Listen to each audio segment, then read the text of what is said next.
اما سوال نوبتی، سوال چهارم، با چه چیز پروردگارت را میشناسی؟ و جواب آن چنین است که باید بگویی که من او را از نشانه ها و آفریده هایش میشناسم، از نشانه های او شب و روز، آفتاب و ماهتاب، و از آفریده هایش آسمان های هفتگانه و همه آنچه که در آنها هستند، در این طبقه های آسمان و زمین قرار دارند. و دلیل آن فرموده الله سبحانه و تعالی است که میفرماید در سوره فصلت آیه 37: و من آیاته اللیل والنهار والشمس والقمر لا تسجدوا للشمس ولا للقمر واسجدوا لله الذي خلقهن إن كنتم إياه تعبدون.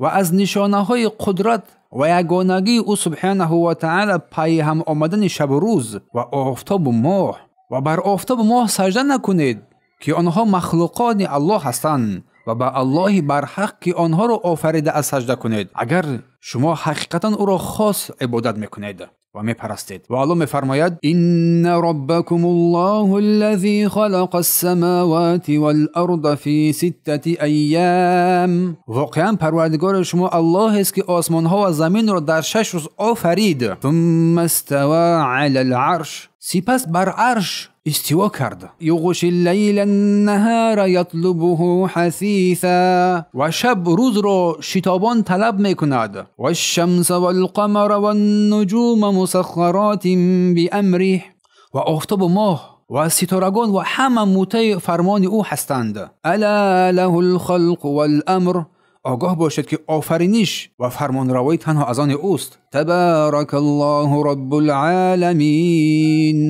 بزرگ است او، پروردگاری با برکت است، پروردگار جهانیان است.